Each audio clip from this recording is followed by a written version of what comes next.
যদি যাইতেই চান তাহলে সর্বপ্রথম অনুমতি নিতে হবে। কিভাবে?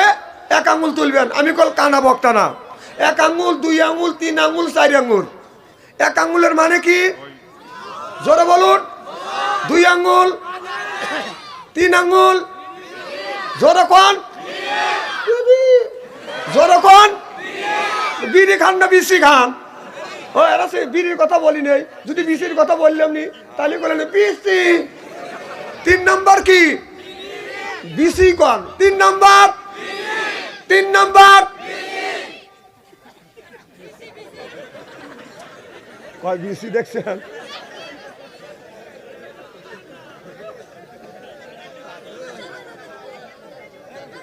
শোনেন, তাহলে এক নাম্বার ওঠা বসা করা যাবে না। আর দুই নাম্বার আমার চেহারার দিকে চাওয়া থাকতে হবে।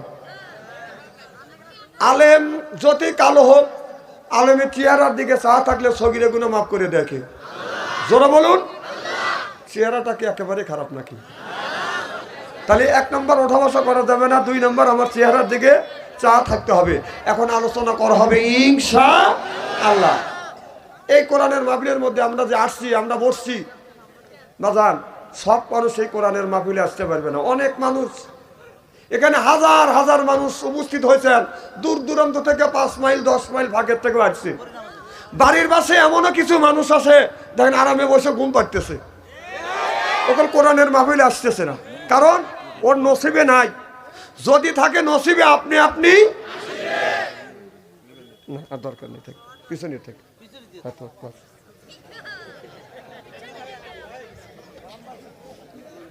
কি জানি বলতেছিলাম? আপনি আপনি আসিবে। বাবা, কোরআনের মাহফিল আল্লাহ রসুল বলেছে এটা হলো বেহেশতের বাগান। তোমরা যদি কোথাও বেহেশতের বাগান পাও, ওখান থেকে ফল সংগ্রহ করো। সেই ফলটা হলো সুবহানাল্লাহ, আলহামদুলিল্লাহ, আল্লাহু আকবার, লা ইলাহা ইল্লাল্লাহ, আল্লাহু আকবার। এটা হলো জান্নাতি ফল। সুবহানাল্লাহ, এটা জোরে কর। তো আমার দিকে চাওয়া থাকতে হবে, আর কথাগুলি শুনতে হবে।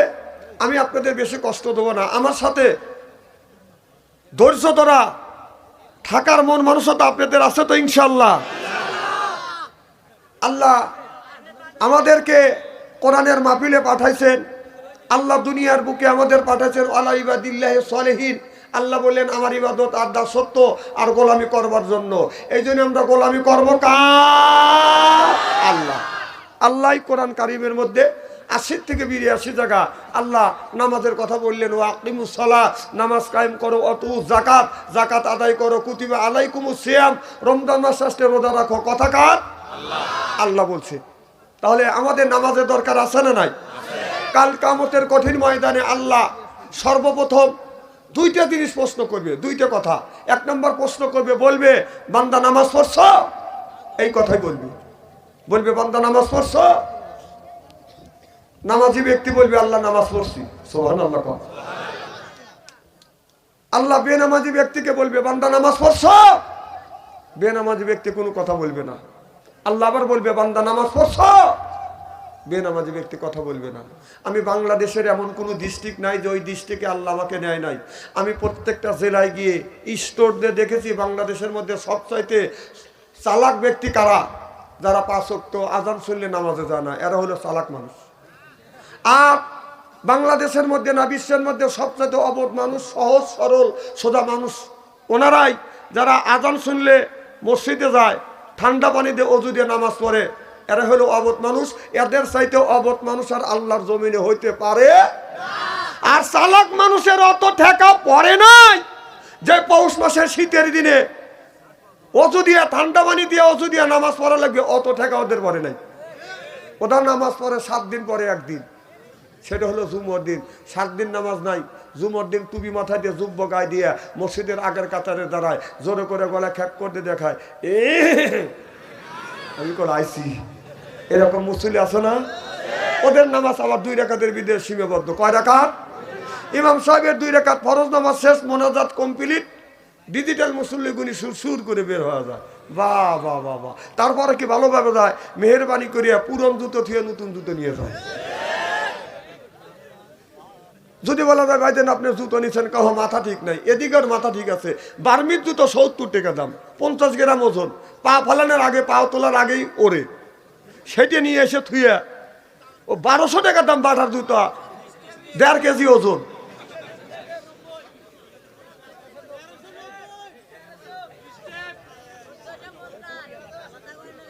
কথা বলা যাবে না, আমি যেটা বলতেছি ওইটাই তোমরা গ্রহণ করো। আমার কথা বোঝো নাই? আমার উপর দিয়ে কথা বললে মানুষ খারাপ বলবে, কথা তো বলিলি, তাই না? তাছাড়া তোমাদের স্ত্রী না করলে তো ভালো হবে না তোমরা। কারণ বর্তমান যে দেশের যুবকেরা স্ত্রী চায়। আগেকার মানুষ ধান উড়াইছে আল্লাহর বাতাস দিয়ে, আর এখন ধান উড়ায় ফ্যান দিয়ে। ধান যখন উড়ায় ধানগুনি কাছে পড়ে, আর সিটেগুনি কোথায় পড়ে? আর যেগুনি আগালিয়া ওইগুনি কোথায় পড়ে? আরে খালি না, মানুষের চোখেও যায়। খালি এরকম চোখ ধর আরেকজনকে দেখো তো, দান হয়ে থাকো। আর কি বেশি বলা লাগবে নাকি? জ্ঞানীর জন্য এই কথাটি যথেষ্ট। তো আল্লাহ নামাজের কথা বলবে। আল্লাহ বলবে বান্দা বেনামাজি কি বলবে? বান্দা নামাজ পড়ছো? বেনামাজি ব্যক্তি বলবে আল্লাহ নামাজ পড়ছি। আল্লাহ বলবে নামাজ যখন পড়ছো বেহেশতে যাও। নামাজি ব্যক্তি বেহেশতের দিকে রওনা করবে, বেনামাজি ব্যক্তি 1 পা 2 পা ফেলবে। আল্লাহ যখন নিষেধ করবে না, বেনামাজি ব্যক্তি মনে মনে বলবে। দুনিয়ায় কত আলেম ওলামা বিটিভি দর্শনকারী বলেছে যে নামাজ না পড়লে আল্লাহ জান্নাতে দিবে না। আমিও নামাজ পড়ি নাই, আমার আব্বা পড়ে নাই, আমার দাদাও পড়ে নাই। একটা মিথ্যা কথা বলে আল্লাহর জান্নাতে যাচ্ছি, কি খুশি। আমি কই আগিয়ে যা, জান্নাত তোর বাবার না। যাইতে যাইতে জান্নাতের দরজার সামনে গিয়ে দাঁড়াবে, লক্ষ্য করে দেখবে বিরাট বড় তালা ঝুলতেছে। তালা বোঝেন তো? নামাজি ব্যক্তি হাত লাগাবে, তালা খুলিয়ে দেবে। সুবহানাল্লাহ, এটা জোরে কর। বেনামাজি ব্যক্তি তো চালাক কম না, ও বলবে নিজেও যদি নামাজ না পড়ছি, পাবলিক পড়ছে এটা তো দেখছি। এসে আগামীকাল সবে বরাত, ওই দিন দেখেন নামাজ পড়ায় হিরিক। হ্যাঁ, কিছু লোক সারা বছর নামাজ নাই, কালকে আগামীকাল নামাজে যা আল্লাহর কাছে হাত তুলে বলবে আল্লাহ বাংলাদেশ লেহে দেও। আল্লাহ কায় দেবো নে, তোমার বাবার বাংলাদেশ। হ্যাঁ, সারা বছর নামাজ নাই, সবে বরাতের দিন যে আল্লাহর কাছে বাংলাদেশ চাবি। বাবা, সবে বরাত সব মানুষের জন্য না। যারা সরকারি চাকরি করে বছরে 2টা বোনাস পায়। সুবহানাল্লাহ, এটা জোরে কর।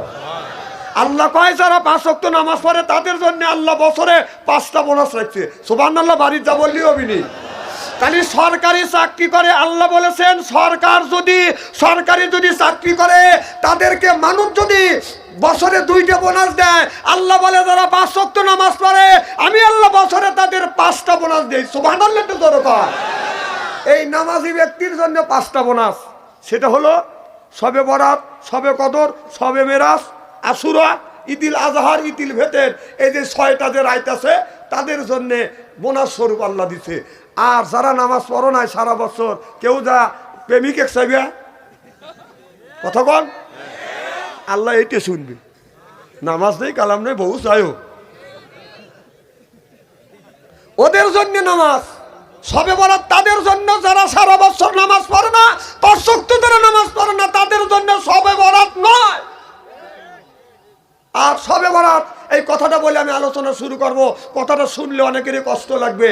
আপনার কেউ যদি হালুয়া রুটি নিয়ে, যদি জিলেপি নিয়ে মসজিদে যায় যদি মারামারি করেন, সবে বরাত এই হালুয়া রুটি খিচুড়ি আর জিলেপি খাওয়ার জন্য আসে নাই। এগুলি যদি করেন, এগুলি সুস্পষ্ট বেদাত, বেদাত, বেদাত। কেউ যদি চ্যালেঞ্জ করতে চান আসেন, সবে বরাত আমি মানি, সবে বরাতের নামাজ আছে, দোয়া কবুল হবে, এটা আমি জানি। কিন্তু আমি জানি না যে রসুলের জামানায় এই কাজটা কেউ করে নাকি। আপনারা খবরদার, আপনাদের পায়ের নিচে হাত থেকে অনুরোধ করি, ইবাদত করতে যাবেন মসজিদে, আপনারা তাবারক সিন্নি খিচুড়ি নিয়ে যাবেন না। যদি দেওয়ার ইচ্ছাই হয় আগে দিয়ে শেষ করে দেন। মসজিদের মধ্যে যা এইটা নিয়ে ইবাদতের বিঘ্ন ঘটায়েন না, মারামারি তৈরি করেন না। কথা কন, সুবহানাল্লাহ, জোরে কর। আনবো কার কাছ থেকে? আল্লাহর কাছ থেকে। যদি আনতে যাই আল্লাহর কাছে কিছু নিয়ে যাইতে হবে, সেইটা হলো আল্লাহর কাছে দিতে হবে এই নাক আর কপাল। মর্যাদার প্রতীক নাক আর ভাগ্যের প্রতীক কপাল। আল্লাহর কুদরতে পায় ঠেকাইয়া আল্লাহর কাছে যদি চাওয়ার মতো আপনি যদি চান, আল্লাহ আপনাকে পুরোপুরি ভাবেই আল্লাহ পুরো করে দিবে। সুবহানাল্লাহ। আমার ভাইরা, মুসলমান ভাইরা, আল্লাহর হাবিবের প্রিয়ম্বতেরা ভালো করে লক্ষ্য করে শুনুন, আমলে নিয়তে বদল শুনতে হবে।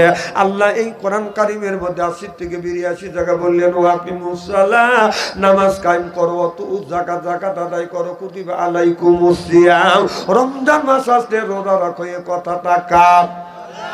আল্লাহ বলে ইন্নাস সালাতা তানহা আনিল ফাহশাই ওয়াল মুনকার। নামাজ পড়লে অন্যায় অশ্লীল কাজ থেকে এই মানুষটাকে আল্লাহ ফিরিয়ে আনে। কোন ব্যক্তি নামাজ পড়িয়া আল্লাহর কাছে চাওয়ার মতো কোন জিনিস যদি চায়, আমার মাওলা ওই লোকটাকে নৈরাশ করে না।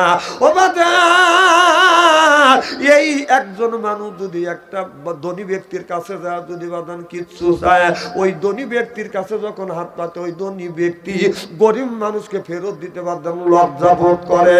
আল্লাহ বললেন, আমি বাদশার বাদশাহ, আমি হলাম শাহিনশার শাহিনশাহ। আমার কোন বান্দা আমার কাছে যদি চায়, আমি আল্লাহ শূন্য হাতে ফেরত দিতে আমি আল্লাহ লজ্জা পাই। আল্লাহর কাছ থেকে আমাদের আনা শিখতে হবে। আল্লাহ